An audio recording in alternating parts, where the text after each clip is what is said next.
पुरातन सनातन भारत की पारंपरिक राजधानी दिल्ली का इतिहास बहुत ही अनूठा और रुचिकर है। क्यों न हो, आखिर इसकी हर गली, कूचे, हवेली, सड़क, इमारत, धर्मशाला, मंदिर और बस्ती की अपनी अलग पहचान और कहानी है। इन स्थानों पर प्रवेश करते ही, पांव रखते ही इतिहास के पन्ने अपने आप खुलने लगते हैं और वातावरण बीते अतीत के गौरव का वर्णन करने लगता है। कहते हैं जो बीत गया वो अतीत बन गया, लेकिन दिल्ली के दिल चांदनी चौक, शाहजहानाबाद यानी पुरानी दिल्ली का अतीत आज भी हर एक का दिल जीत लेता है, क्योंकि उसमें इतना कुछ छिपा है जिसे जानने की जिज्ञासा बढ़ती जाती है। इसी जिज्ञासा को पूरा करने के लिए दिल्ली यानी ऐतिहासिक दिल्ली का इतिहास जानने, पहचानने के इच्छुक लोग पुरानी दिल्ली की उन तंग गलियों में भी पहुंच जाते हैं जिनकी स्थिति अत्यंत अज्ञात एवं जटिल है। एक मोहल्ले में घर थे केवल 9 और इसी कारण इसका नाम पड़ा नौघरा। यहां पहुंचने के लिए चांदनी चौक के किनारी बाजार से रास्ता जाता है। इसी गली में स्थित है प्राचीन श्री श्वेतांबर जैन मंदिर। जियो और जीने दो का सार्वभौमिक संदेश देने वाला जैन धर्म आज अपने प्राचीन कलात्मक मंदिरों के कारण जाना जाता है। इस मंदिर में पहुंचते ही यह विश्वास पक्का हो जाता है कि मंदिर मानसिक शांति प्राप्त करने का स्थान होते हैं। कहते हैं यह मंदिर सैकड़ों वर्ष पुराना है। कितना पुराना है यह कहना मुश्किल है, मगर इस मंदिर का वर्णन ऐतिहासिक पुस्तकों में बार-बार मिलता है।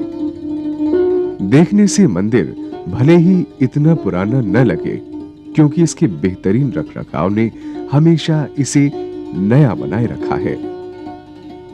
दूसरे शब्दों में ये जैन तीर्थ है और इस मंदिर के प्रमुख जैन आराध्य देव श्री सुमतिनाथ भगवान हैं। 5वें तीर्थंकर भगवान सुमतिनाथ का शुभाशीष प्राप्त करने धर्मानुरागी लोगों की भीड़ यहां लगी रहती है। इस मंदिर की बनावट और सजावट पर्यटकों के आकर्षण का मुख्य केंद्र भी है।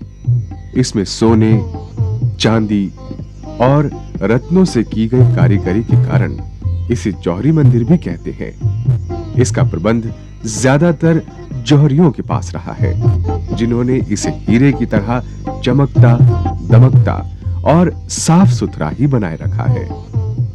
तंग छोटी सी गली में महान मंदिर जैन धर्म के सदस्यों के लिए आस्था का एक ऐसा केंद्र है जिसकी मिसाल नहीं मिलती। कहते हैं इस मंदिर का इतिहास दिल्ली के इतिहास के साथ जुड़ा हुआ है। हिंदी काल का मंदिर हो सकता है। हिंदी काल के बाद पठान काल, मुगल काल, अंग्रेजी काल और आज के काल चल रहे हैं। सतयुग के जमाने का बना हुआ है, क्योंकि किताब के हिसाब से जो सतयुग के मंदिरों का उल्लेख मिलता है उससे भी ये काफी मेल खाता है हमारा मंदिर। मंदिर की मुख्य आराध्य देव भगवान श्री सुमतिनाथ की मूर्ति की शोभा देखते ही बनती है। इसे देखते ही ऐसा परम सुख और आनंद प्राप्त होता है जैसे जीवन के उद्देश्य की पूर्ति हो गई हो। इस सजीव दिखने वाली मूर्ति पर सोने की परत चढ़ी है। हीरों से जड़ित सोने के मुकुट में 9 रत्न है। 9 रत्न यानी 9 घरों के 9 घरा के महत्व को भी प्रासंगिक सिद्ध करते हैं। 9 घर ऐसे क्यों कहा जाता है? 9 जैनियों के घर इसमें हैं और आज भी मशहूर हैं और एक प्राइवेट गली अपनी रही है। इसका कई बार जिक्र अखबारों में और लोगों ने भी किया, टेम्पल मोहल्ला के नाम से, और वैसे दिल्ली के इतिहास में भी इसका जिक्र आता रहा है। इतना पुराना ये मंदिर है।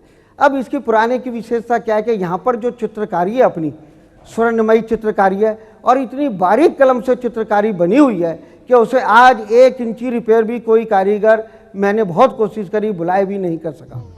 मूल गर्भगृह में भगवान श्री सुमतिनाथ का सिंहासन शोभायमान है। इसकी गुंबद नुमा छत मंदिर के बुलंद इतिहास की साक्षी है। इस पर की गई स्वर्ण चित्रकारी और नक्काशी को देखकर कारीगरों के सधे हुए हाथों को प्रणाम करने को मन करता है। न जाने किस साधना, मेहनत और लगन से उन्होंने ये प्रामाणिक कार्य किया होगा।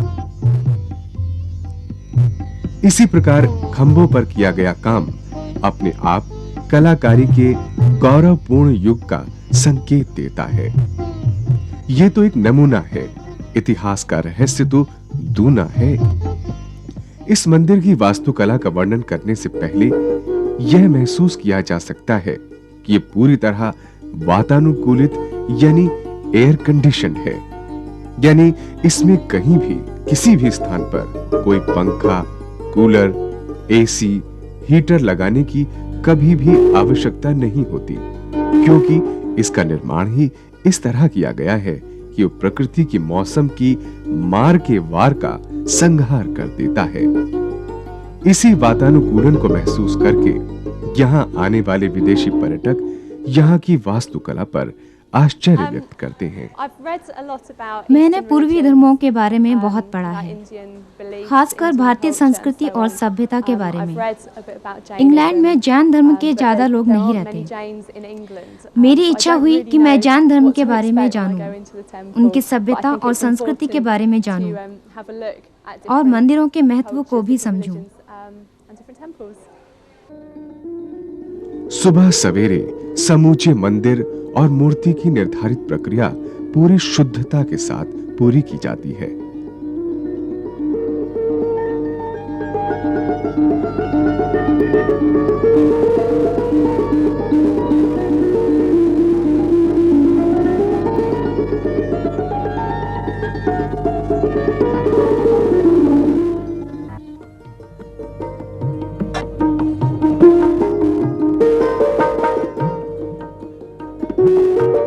गर्भगृह के चांदी से निर्मित दरवाजे पर हाथी के सूंड से तोरण बना हुआ है और साथ ही द्वारपाल भी दिखाए गए हैं।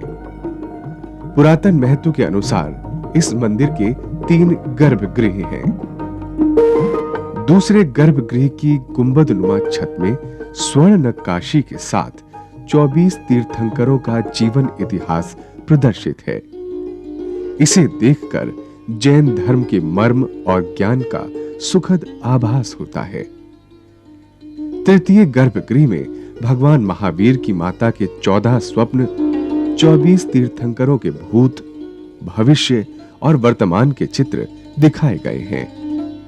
मंदिर में अन्य भगवानों की आकर्षक प्रतिमाएं हैं, जिन्हें बेहतरीन कलाकारी से बनाया गया है। मंदिर अपने आप में अनूठा है, मगर इसका संग्रहालय जैन धर्म के इतिहास को संजोए है।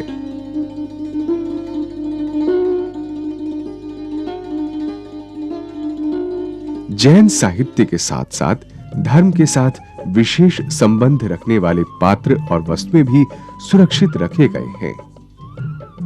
जैन धर्म में जुलूस यानी शोभा यात्रा का अलग महत्व है। इसके लिए अलग-अलग आकार के हाथियों का विभिन्न धातुओं में निर्माण किए जाने की परंपरा है। 400 किलोग्राम वजन का ऐरावत हाथी तांबे का बना है। इसी पर भगवान सुमतिनाथ की सवारी निकाली जाती है। इंद्रध्वज हाथी भी तांबे का बना है। इस पर भगवान पार्श्वनाथ की सवारी निकाली जाती है। मंदिर में कई महिला श्रद्धालु तो इसमें कई दशक से आ रहे हैं। भारत के इतिहास में दिल्ली सबसे प्राचीन नगरी रही है। समय समय पे इसके नाम बदलते रहे हैं। जब से इंद्रप्रस्थ नाम हुआ कौरवों पांडवों के समय में और कृष्ण के समय में, उन्हीं के चचेरे भाई थे नेमनाथ भगवान, उन्हीं के समय से ये है नवग्रह मंदिर बना है। इसकी जो कलाकारी है यह पूरे हिंदुस्तान में इस तरह की बारीक बारीक कलाकारी, स्वर्ण कलम से बनी हुई इसकी कारीगरी विशेष है। मंदिर तो बहुत है पूरे हिंदुस्तान में, सभी अपनी अपनी कलाओं में प्रसिद्ध है। आबू में देलवाड़ा का जो स्थापत्य कला वहाँ की देखने लायक है। विश्व में ऐसा अनूठा मंदिर नहीं मिलेगा। लेकिन जो नौगरा की ये मंदिर की कलाकृति है, यह भी कहीं भी देखने को नहीं मिलेगी। पुरुष श्रद्धालु भी श्रद्धा भाव में कोई कमी नहीं रखते। यूं तो इस मंदिर का वर्णन करना बहुत कठिन कार्य है, फिर भी इसे देखकर जो आत्मिक और मानसिक शांति मिलती है, उसे केवल महसूस ही किया जा सकता है। जैन धर्म ऐसा धर्म है जिन्होंने संसार को जियो और जीने दो का संदेश दिया और अहिंसा के बिल्कुल सूक्ष्म अहिंसा का विचार जगत को दिया। अहिंसा का मतलब हमारा ये भी यहाँ तक है कि हम मन वचन काया से कुछ भी ऐसा कर्म ना करें जिसमें कि दूसरे बुरा लगे, वो भी हम हिंसा मानते हैं। खाली जीव मारना हिंसा नहीं मानते हैं। अगर हम किसी को बुरी बात भी कहते हैं, वो भी हिंसा के रूप में होती है। तो सबसे ज़्यादा अहिंसा का प्रचार सूक्ष्म रूप में जैन धर्म में दिया। दूसरा था अनेकांतवाद, कि हमने हमारे धर्म में यह है कि हर एक धर्म दुनिया का सब ठीक है, सारे रास्ते सही हैं, उसके मार्ग अलग अलग हैं, मंजिल सबकी एक ही है, मार्ग सब अलग अलग। ये जैन धर्म का दूसरा बहुत बड़ा उद्देश्य था। किसी धर्म से द्वेष नहीं रखा, किसी का लड़ाई नहीं करी, झगड़ा नहीं किया, किसी से झगड़ा नहीं किया। हमेशा यही माना कि हर एक मार्ग सही है, उसके रास्ते डिफरेंट हैं, पर लक्ष्य सबका एक ही है कि आदमी को शांति मिले और आदमी का जीवन अच्छा बने। तीसरा है सोशलिज्म, हमारे यहाँ अपरिग्रह, जिसको कि हर एक आदमी को धर्म में ये है कि हर एक आदमी साल में परिग्रह लेता है कि मुझे इस साल में इतना ही इस्तेमाल करना है। परिग्रह में सब कुछ होता है, धन, संपत्ति, परिवार, कितना चलना, कितना फिरना, कितना वाहन, कितने नौकर, तो उसके सूक्ष्मता से उसका नियम लेता है और वो नियम धीरे धीरे घटाता है। अगर उस पर ज़्यादा परिग्रह पैदा हो जाता है तो उसको दान में दे देता है, और लोगों को देता है, मंदिरों को देता है, दान दक्षिणा में देता है। तो तीन ये मुख्य हैं। इसलिए जैन धर्म चाहे अनुयायी बहुत कम है, पर आज हजारों साल से जैन धर्म टिका हुआ है और काफी प्रचलित है। जैन धर्म विचारों और आहार की शुद्धता पर बहुत बल देता है। हरे मुसलमान राजाओं को, हरे हिंदू राजाओं को इतना प्रभावित किया कि उनका बहुत प्रभाव जैन धर्म का हमेशा रहा, हर एक युग में रहा। अकबर में इतना प्रभाव था कि वो तो लोग कहते हैं कि जैन था। उसने अपने शासनकाल में 108 दिन सारे राज्य में हिंसा नहीं होती थी, कोई जीव नहीं मारा जाता था। इतना जैन धर्म का प्रभाव हर एक शासन पे रहा। उसी ज़माने में आज ये कहते हैं कि अनेकों मंदिरों का निर्माण हुआ, सैकड़ों मंदिर निर्माण हुए होंगे जो समय के साथ नहीं रहे, ख़त्म हो गए, ध्वंस हो गए या ख़त्म हो गए। पर उसी श्रृंखला में 10वीं शताब्दी में ऐसा मेरा ख्याल है कि ये मंदिर बना। पुरानी दिल्ली की इतनी अनजान सी गली में इतिहास की वर्तमान को बहुमूल्य धरोहर ये प्राचीन श्री श्वेतांबर जैन मंदिर, जिसे सहेज कर रखती आई हैं पुरानी सदियां, पुरानी पीढ़ियां। इन्हें जर्जरता से बचाना और अगली पीढ़ियों को सकुशल सौंपना हम सभी की सामूहिक जिम्मेदारी है, जिसे हमें मिलकर निभाना होगा। तभी बनी रहेगी शान वही आज भी।